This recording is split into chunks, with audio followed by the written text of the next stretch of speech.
Hello friends, स्वागत है मेरे यूट्यूब चैनल एडुकेटर अड्डा पे। आज हम डिस्कस करेंगे प्रॉब्लम नंबर 3 जो कि जीटीयू मई 2018 एग्जामिनेशन के अंदर ये क्वेश्चन पूछा गया था। क्वेश्चन है 5 jobs are to be assign to 5 machine with an objective to minimize. तो किस टाइप का क्वेश्चन है? मिनिमाइजेशन वाला क्वेश्चन है। तो मिनिमाइजेशन वाले क्वेश्चन के अंदर हम लोग डायरेक्टली हंगेरियन मेथड के स्टेप को फॉलो करना है। तो minimize total man hours, the time in hours that each man takes to perform each job is given below, find the optimum assignment. तो ये हमारा क्वेश्चन है, तो मिनिमाइजेशन टाइप का है। तो सबसे पहले हम लोग ये चेक करते हैं कि ये बैलेंस्ड टाइप असाइनमेंट प्रॉब्लम है कि अनबैलेंस्ड। तो यहाँ पे मैं चेक कर रहा हूँ कि 1 2 3 4 5 रो दी है और 5 कॉलम दी है। तो नंबर ऑफ रो और नंबर ऑफ कॉलम दोनों सेम है, तो इसको हम लोग क्या कहते हैं कि बैलेंस्ड टाइप असाइनमेंट प्रॉब्लम दिया है। अगर सपोज करता कि अनबैलेंस्ड टाइप असाइनमेंट प्रॉब्लम दिया होता तो हमको अनबैलेंस्ड असाइनमेंट प्रॉब्लम को पहले बैलेंस्ड में कन्वर्ट करना रहता है, और बैलेंस्ड में कन्वर्ट करने के लिए हमें डमी रो का इस्तेमाल करना है या फिर डमी कॉलम का। अगर रो के अंदर कमी है तो डमी रो इस्तेमाल कर लो, और अगर कॉलम के अंदर कमी है तो डमी कॉलम ऐड कर लो। इसको हम लोग अनबैलेंस्ड को सबसे पहले बैलेंस्ड में कन्वर्ट करते हैं। बट ये क्वेश्चन किस टाइप का है? बैलेंस्ड है और मिनिमाइजेशन टाइप का क्वेश्चन है। हंगेरियन मेथड के स्टेप से जो पहला स्टेप है उसको हम लोग कहते हैं रो ऑपरेशन। रो ऑपरेशन के अंदर करना क्या है कि हर रो को स्कैन करना है, हर रो को इंडिविजुअल रो को स्कैन करना है। हर रो के अंदर से जो मिनिमम नंबर है उस नंबर को सिलेक्ट करके बचे हुए नंबर के साथ माइनस कर देना है। इसी तरह हम लोग चेक करते हैं यहाँ पे, अगर मैं फर्स्ट वाले रो को अगर मैं चेक कर रहा हूँ तो फर्स्ट वाले रो के अंदर मैं देख रहा हूँ कि मिनिमम नंबर 5 है। तो इस 5 को हर नंबर के साथ माइनस कैसे करूँगा? 10 - 5 5 होगा, 5 - 5 0 होगा, 13 - 5 8 होगा, 15 - 5 10 होगा, 16 - 5 11 होगा। देखो फर्स्ट वाला रो 5 0 8 10 11। इसी तरह का सेकेंड वाले रो की बात करूँ तो सेकेंड वाले रो के अंदर अगर मिनिमम नंबर देखा जाए तो मिनिमम नंबर पूरे नंबर में से 3 नंबर मिनिमम है। तो इस नंबर को बचे हुए नंबर के साथ माइनस कर दो। 3 - 3 0, 9 - 3 6, 18 - 3 15, 10, 13 - 3 10, 6 - 3। इसी तरह सारे के सारे रो को चेक करना है, उसमें से जो भी मिनिमम नंबर रहेगा उस मिनिमम नंबर को सिलेक्ट करना है। सिलेक्ट करने के बाद माइनस कर देना। तो ये हमारा रो ऑपरेशन कंप्लीट होगा, और रो ऑपरेशन कंप्लीट होकर ये फाइनल टेबल यहाँ पे आपको दिख रहा है। सेकेंड जो स्टेप होता है हंगेरियन मेथड का, वो column operation same to same करना है कि अब हर कॉलम को सिलेक्ट करना है, हर कॉलम को स्कैन करना है। हर कॉलम के अंदर जो मिनिमम नंबर है उस मिनिमम नंबर को सिलेक्ट करके उसको माइनस करना। तो मैं अगर फर्स्ट कॉलम का अगर स्कैन करूंगा तो यहाँ पे मिनिमम नंबर क्या है? 0 है, तो पूरा का पूरा कॉलम सेम एज आएगा। सेकेंड वाले कॉलम के अंदर भी मिनिमम नंबर 0 है, तो ये पूरा सेकेंड कॉलम भी सेम टू सेम आएगा। थर्ड कॉलम के अंदर मैं देख रहा हूँ कि मिनिमम नंबर 0 है, तो थर्ड कॉलम भी सेम आएगा। फोर्थ कॉलम के अंदर भी मिनिमम नंबर देख रहा हूँ कि 0 है, तो फोर्थ कॉलम भी सेम आएगा। फिफ्थ कॉलम के अंदर भी मिनिमम नंबर देख रहा हूँ तो 0, पूरा का पूरा कॉलम भी सेम आएगा। तो कॉलम ऑपरेशन करने के बाद हमको जो टेबल मिलेगा वो टेबल ये रहा। टेबल बनाने के बाद पहले रो ऑपरेशन कर लिया, कॉलम ऑपरेशन कर लिया। अब फाइनल स्टेप जिसको कहा जाता है असाइनमेंट। अब असाइनमेंट करने की बारी। असाइनमेंट करने का तरीका है कि रो को स्कैन करना है और कॉलम को स्कैन करना है। जहां पे भी 1 0 पहले मिलेगा, 1 0 वाला रो या फिर 1 0 वाला कॉलम, पहले हम लोग रो ऑपरेशन का रो स्कैनिंग करेंगे। 1 0 को असाइन करके करस्पॉन्डिंग कॉलम को कैंसिल कर देना है। अगर कॉलम स्कैन कर रहे हो और कॉलम के अंदर असाइन होता है तो करस्पॉन्डिंग रो कैंसिल कर दो। चेक करते किस तरीके से करते हैं। तो फर्स्ट रो को मैं चेक करो तो फर्स्ट रो के अंदर देखना, हाँ 1 0 है, तो 1 0 को सिलेक्ट कर लो, सिलेक्ट कर लिया। अब करस्पॉन्डिंग कॉलम पूरी कैंसिल कर दो। रो स्कैनिंग कर रहे हो और असाइनमेंट अगर मैंने कर देता तो करस्पॉन्डिंग कॉलम कैंसिल हो जाएगी। इसका मतलब है कि इस कॉलम के अंदर अब जितने भी नंबर आएंगे उसको कंसीडर नहीं करना है। सेकेंड वाले रो के अंदर देख रहा हो तो सेकेंड वाले रो के अंदर भी हाँ 1 0 है, तो 1 ही 0 है, तो उसको सिलेक्ट कर लिया। सिलेक्ट करने के बाद करस्पॉन्डिंग कॉलम पूरी कैंसिल हो गई, पूरी कैंसिल कर दिया। इसी तरह अगर मैं थर्ड वाले रो के अंदर देखूँ तो थर्ड वाले रो के अंदर 3 जीरो है, तो इसको इग्नोर करके नेक्स्ट वाले रो पे जाना है। नेक्स्ट वाले रो पे जब मैं जा रहा हूँ तो डी वाले रो पे भी 1 जीरो है, तो उसको सिलेक्ट कर लिया। सिलेक्ट करने के बाद करस्पॉन्डिंग कॉलम पूरी कैंसिल कर दी। इसी तरह फोर्थ वाले रो में भी मुझे मिल गया 1 जीरो और कैंसिल कर दिया। फिफ्थ वाले रो के अंदर मैं चेक करा तो फिफ्थ वाले रो के अंदर एक भी जीरो नहीं है। अब कॉलम स्कैनिंग करना है तो फर्स्ट कॉलम सेकंड कॉलम तो स्कैन नहीं कर सकता, थर्ड कॉलम को मैं स्कैन कर रहा हूँ, तो थर्ड कॉलम को स्कैन किया तो 1 जीरो मिल गया। 1 जीरो है तो 1 जीरो को सिलेक्ट किया। सिलेक्ट करने के बाद अब करस्पॉन्डिंग रो पूरी कैंसिल करना है, करस्पॉन्डिंग रो कैंसिल कर दिया। फिर उसके बाद फोर्थ कॉलम तो स्कैन नहीं करना, फिफ्थ कॉलम में एक भी जीरो नहीं है। ये प्रोसीजर तब तक करना है स्कैनिंग का कि जब तक सारे जीरो कैंसिल ना हो। तो देखो सारे जीरो कैंसिल हो चुके हैं, लाइन के अंदर आ चुके हैं, पूरे के पूरे रो जीरो कैंसिल हो चुके हैं। फिर ये देखना है कि भाई इसमें ऑप्टिमम सोल्यूशन रीच हुआ है कि नहीं रीच हुआ है, उसको चेक करना है। या चेक करने का तरीका है कि नंबर ऑफ रोज कितने, नंबर ऑफ रोज यहाँ पे देखा 5 है और नंबर ऑफ असाइनमेंट कितने हुए हमारे 1 2 3 4, तो नंबर ऑफ असाइनमेंट 4 हुआ, एक कम पड़ रहा है। इसका मतलब ऐसा हुआ कि नंबर ऑफ रोज और नंबर ऑफ असाइनमेंट दोनों इक्वल नहीं है। इक्वल नहीं है इसका मतलब ऑप्टिमल सॉल्यूशन रीच नहीं हुआ है। प्रोसीजर को स्टेप को और आगे फॉरवर्ड करना है, आगे स्टेप को करना ही पड़ेगा।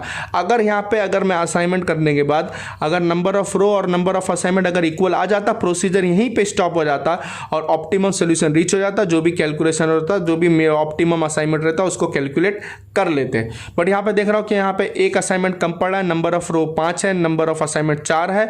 इसका मतलब ऐसा है कि अब आगे प्रोसीजर को करना पड़ेगा। आगे प्रोसीजर को करने के लिए उसका स्टेप ऐसा है कि जो बचा हुआ नंबर है, जो कट नहीं हुआ है, जो बचा हुआ नंबर है, उस बचे हुए नंबर में जो मिनिमम वैल्यू है उसको कंसीडर करना है। तो यहाँ पे 8 11 15 3 2 5 6 8, तो इसमें जो सारे बचे हुए नंबर में से जो मिनिमम वैल्यू है वो 2 है, उसको सिलेक्ट कर लिया। इसको जो बचा हुआ नंबर था उसके साथ माइनस करना है और जहां पे भी ऐसा नंबर जहां पे इंटरसेक्शन हो रहा है, दो लाइन का इंटरसेक्शन हो रहा है, वहां पे ये 2 को ऐड करना है। जैसे अगर मैं देखो तो इंटरसेक्शन पॉइंट कहां पे 8 पे है, तो 8 के पास यहां पे क्या करना पड़ेगा, हमको ऐड करना पड़ेगा। ऐड करने के लिए क्या हो जाएगा, यहां पे 8 + 2 कितना हो जाएगा, 10 हो जाएगा।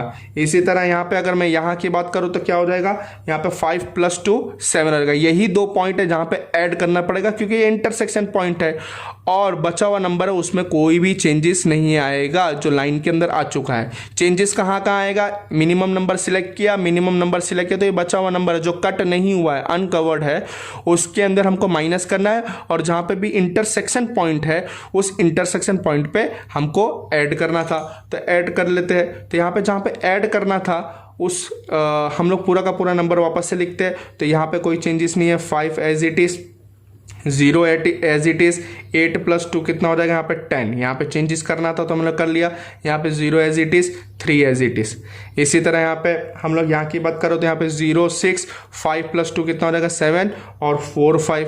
तो यहाँ पे क्या आ जाएगा, 0 6 5 + 2 7 और 4 और 5 एज इट इज़, कोई चेंजेस नहीं रहेगा। इसी तरह यहाँ पे चेंजेस आएगा क्योंकि अनकवर्ड था तो 8 - 2 कितना हो जाएगा, 8 - 2 6 हो जाएगा। इसी तरह 15 - 2 13 हो जाएगा। यहाँ पे कोई चेंजेस नहीं आएगा, यहाँ पे कोई चेंजेस नहीं आएगा क्योंकि यहाँ पे अनकवर्ड था। ये भी इंटरसेक्शन पॉइंट है, ये वाला इंटरसेक्शन पॉइंट पे भी आएगा 0 + 2, कोई बात नहीं। तो यहाँ पे हम लोग लिख लेते हैं, यहाँ पे ये 0 एज इट इज़, यहाँ पे 2 के अंदर से 2 - 2 0, 6 - 2 कितना हो जाएगा, 4। इसी तरह अगर यहाँ की बात करो तो ये 10 आ जाएगा, ये भी 10 आ जाएगा, कोई चेंजेस नहीं। ये इंटरसेक्शन पॉइंट था, ये भी horizontal line vertical line cancel हो रहा है तो 0 + 2 कितना हो जाएगा, यहाँ पे 2 हो जाएगा। यहाँ पे क्या हो जाएगा, 0 0 एज इट इज। तो यहाँ पे क्या आ गया, 10 10 2 0 0। इसी तरह यहाँ की बात करो तो यहाँ पे 11 - 2 9 हो जाएगा, 3 - 2 1 हो जाएगा, ये तो 0 एज इट इज रहेगा। 3 और 5 - 2 3 हो जाएगा और 8 - 2 6 हो जाएगा। तो यहाँ पे कितना बचेगा, 9 बचेगा, 1 बचेगा, 0 बचेगा, 3 है और 6 बचेगा। ये करने के बाद वापस से असाइनमेंट करना है। असाइनमेंट करने का सेम तरीका, असाइनमेंट कैसे करते हैं कि हमको रो स्कैनिंग करना है और कॉलम स्कैनिंग करना है। तो यहाँ पे हम लोग रो स्कैन करते हैं तो और स्कैन करके क्या देखना है कि 1 0 कहाँ पे। तो मैं पहला रो स्कैन किया, रो स्कैन करने के बाद पहले रो के अंदर देखा, पहला रो के अंदर 1 0 था तो 1 0 को कंसीडर कर लिया। कंसीडर करने के बाद करस्पॉन्डिंग कॉलम पूरी कैंसिल कर दिया, करस्पॉन्डिंग कॉलम कैंसिल कर दिया। इसी तरह सेकेंड रो के अंदर गया तो सेकेंड रो में भी एक जीरो था तो उसको सिलेक्ट कर लिया, सेकेंड रो को सिलेक्ट किया तो सेकेंड पूरा का पूरा हमारा कॉलम कैंसिल हो जाएगा, फर्स्ट वाला कॉलम। थर्ड वाले रो के अंदर जब मैं स्कैन कर रहा हूँ तो थर्ड वाले रो के अंदर 2 जीरो है तो इसको इग्नोर करना है, हमको एक जीरो ढूंढना है। फोर्थ वाले रो के अंदर भी देख रहा हूँ 2 जीरो है, बट फिफ्थ वाले के अंदर देख रहा हूँ, फिफ्थ रो के अंदर देख रहा हूँ 1 जीरो है, उस 1 जीरो को कंसीडर कर लेना है। 1 जीरो को कंसीडर करने के बाद करस्पॉन्डिंग कॉलम पूरी कैंसिल कर देना है। इसके बाद अब हम लोग रो स्कैन कर लिए, अब कॉलम स्कैन करेंगे। कॉलम स्कैनिंग जब कर रहा हूँ तो कॉलम स्कैनिंग के टाइम में देख रहा हूँ कि फर्स्ट कॉलम सेकंड कॉलम तो स्कैन नहीं कर सकता, थर्ड कॉलम के अंदर 2 जीरो तो इसको इग्नोर करना, फोर्थ कॉलम स्कैन नहीं कर सकता, कैंसिल हो जाएगा। फिफ्थ कॉलम के अंदर मैं देख रहा हूँ 1 जीरो है तो उस 1 जीरो को कंसीडर करना। अब जब कॉलम स्कैन करते हैं तो करस्पॉन्डिंग रो कैंसिल हो जाती है। और फिफ्थ कॉलम स्कैन कर लिया। अब स्कैनिंग प्रोसीजर स्टॉप कहाँ करना है, जब तक सारे जीरो कैंसिल नहीं हो जाते। देख रहा हूँ कि 1 जीरो अभी भी बचा है तो वापस से स्कैनिंग प्रोसीजर चालू करना है। अब कॉलम तो खत्म हो गया तो वापस से रो प्रोसीजर चालू कर, तो रो में कोई भी जीरो नहीं है, इसमें सेकंड रो में भी कोई जीरो नहीं है, थर्ड में भी कोई जीरो नहीं। हाँ, फोर्थ में 1 जीरो मिला तो इसको सिलेक्ट कर लिया, सिलेक्ट करने के बाद करस्पॉन्डिंग कॉलम कैंसिल कर लिया। फिफ्थ के अंदर भी कोई, अब देख रहा हूँ कि पूरे के पूरे टेबल के अंदर सारे के सारे जीरो कैंसिल हो चुके हैं तो स्कैनिंग प्रोसीजर यहाँ पे स्टॉप कर देना है। अब ये चेक करना है कि ऑप्टिमम सोल्यूशन रीच हुआ या नहीं। तो चेक कर रहा हूँ कि नंबर ऑफ रोज हमारे 5 है और number of assignment 1 2 3 4 5, number of assignment भी 5 है। इसका मतलब ऑप्टिमम सोल्यूशन रीच हो चुका है, प्रोसीजर को यहीं पे स्टॉप कर दिया जाए। अगर ऑप्टिमम सोल्यूशन यहाँ पे रीच नहीं होता तो इस स्टेप को सेम एज वापस से आगे फॉरवर्ड करना पड़ता। अब क्या करते हो, ऑप्टिमम सोल्यूशन रीच हो चुका है तो हर जॉब का करस्पॉन्डिंग एम्प्लॉय का जो करस्पॉन्डिंग पोजीशन वो लिख लेते। तो ए का करस्पॉन्डिंग पोजीशन क्या था, सेकंड नंबर था तो सेकंड नंबर लिख लिया। इसी तरह बी का करस्पॉन्डिंग नंबर क्या था, फर्स्ट नंबर था तो फर्स्ट नंबर लिख लिया। फिर उसके बाद सी का करस्पॉन्डिंग असाइनमेंट क्या था, फिफ्थ था तो फिफ्थ लिख लिया, फिफ्थ लिख लिया। फिर डी का करस्पॉन्डिंग नंबर क्या था, थर्ड था तो थर्ड लिख लिया। उसी तरीके से अगर मैं ई का करस्पॉन्डिंग नंबर पोजीशन देख रहा तो फोर्थ था तो फोर्थ लिख लिया। ये सारे पोजीशन लिखने के बाद हमको क्वेश्चन देखना है, ओरिजिनल क्वेश्चन देखना है कि इस पोजीशन पे क्या नंबर था, इस पोजीशन पे क्या नंबर था, जहां जहां असाइनमेंट किया उसको लिख लेना है और उसका टोटल कर लेना है। तो हमको क्या मिल जाएगा, ऑप्टिमम असाइनमेंट मिल जाएगा टाइम का। तो हम लोग क्वेश्चन वाला पेज आगे लाते हैं। तो क्वेश्चन वाले पेज को जब मैं आगे लाता हूँ तो इस तरीके से हमारा क्वेश्चन वाला पेज है कि अगर आप देख रहे हो कि क्वेश्चन है, ये हमारा क्वेश्चन है। तो अगर ए का जो सेकंड पोजीशन था तो सेकंड पोजीशन पे हमारा 5 है। इसी तरह अगर बी का फर्स्ट पोजीशन देगा तो बी के फर्स्ट पोजीशन पे क्या है, 3 है। इसी तरह अगर मैं सी का फिफ्थ पोजीशन देखता तो फिफ्थ पोजीशन पे हमारा 2 है। डी का पोजीशन थर्ड था तो थर्ड पोजीशन पे 9 है, 9 लिख लिया।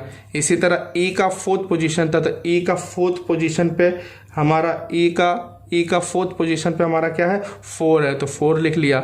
इसी तरह अगर मैं टोटल करता हूँ तो 5 + 3 8 होता है, 8 + 2 10 होता है, 10 + 9 हमारा 10 + 9 19 होता है, 19 + 4 23 होता है। तो ऑप्टिमम असाइनमेंट कितना आएगा, 23 आवर्स, जो हमको क्वेश्चन पूछा गया था। इसके बावजूद भी अगर आपको कोई डाउट होगा तो कमेंट बॉक्स में प्लीज़ ज़रूर पूछें। वीडियो अच्छी लगी हो तो लाइक ज़रूर करना। अभी तक चैनल को सब्सक्राइब ना किया हो तो सब्सक्राइब कर लीजिए।